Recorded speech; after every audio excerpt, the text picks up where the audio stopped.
Hey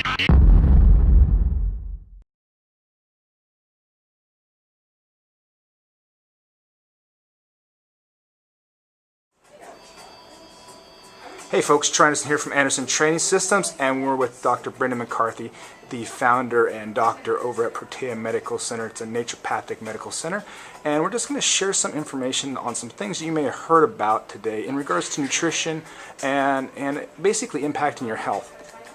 So thanks for stopping in and having a quick chat with us, Dr. McCarthy.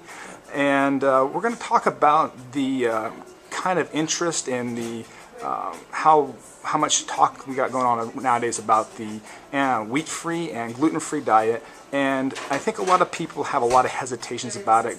I think they realize that it will work in regards to a weight loss program, but there's a lot of hesitations on whether it's actually healthy or not. I think in a lot of consumers' minds there's a corollary between wheat-free, gluten-free, and like Atkins stuff, and that's not necessarily the case. And we wanted to share some thought process on in regards to health, how some of the ways, some really simple ways that they're probably getting tested already on a annual physical basis, that you can kind of tell whether a wheat-free, gluten-free diet might have a really positive impact. So let's go ahead and talk about that.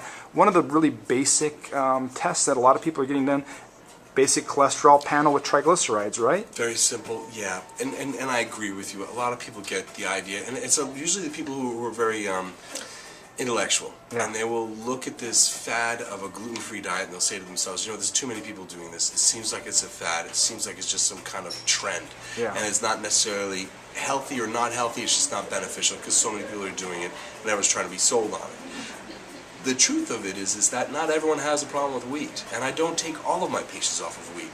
But if it looks like you have symptoms associated with consumption of gluten, which is truly the culprit, then we start looking for these quanta of measurement.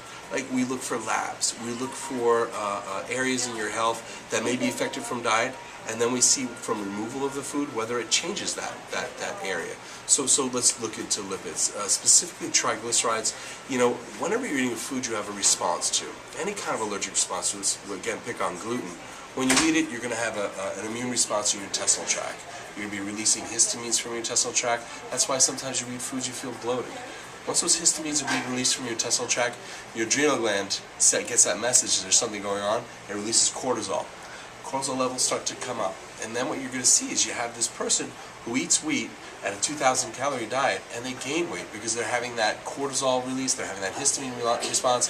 The cortisol is causing insulin resistance in the tissue.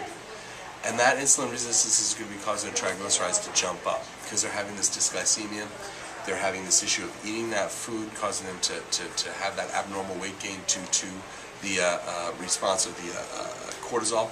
You're having that person's triglycerides elevated, all those markers. And then you have someone else who eats it who doesn't have this problem. And they eat wheat and their triglycerides stay low. They don't have this histamine response.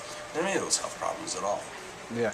So that's a great little tip there in regards to bloating, because some people will notice that and they just think it's a part of their normal day and just how things go. Yeah, I feel full. Yeah, absolutely. Yeah. And so that was a really cool breakdown on how it goes and the inflammation response there. What would be, let's say, I don't know what you guys see come to the clinic, but just in a ballpark figure, like what would be somebody's cortisol, or not cortisol, triglyceride numbers, say somebody that has that kind of response you just spoke about, say in a 30-day time period, what would the possibility, if they're in a compliant environment, be that they could kind of see in regards to moving that dial, so to speak?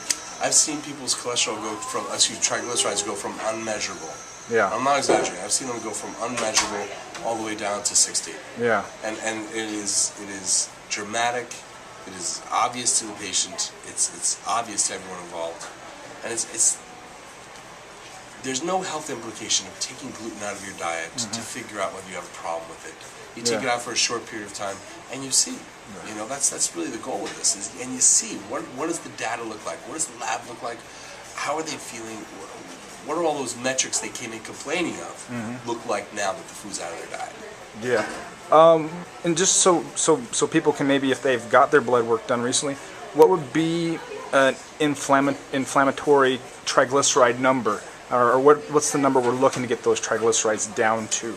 Anywhere from 60 to 100 is fine with me. Yeah. You know, anything above 150 is, you know, not a good number. Okay. You know, we correlate it with symptoms. It goes down to the person, and Troy, you see this, and I know you taught us.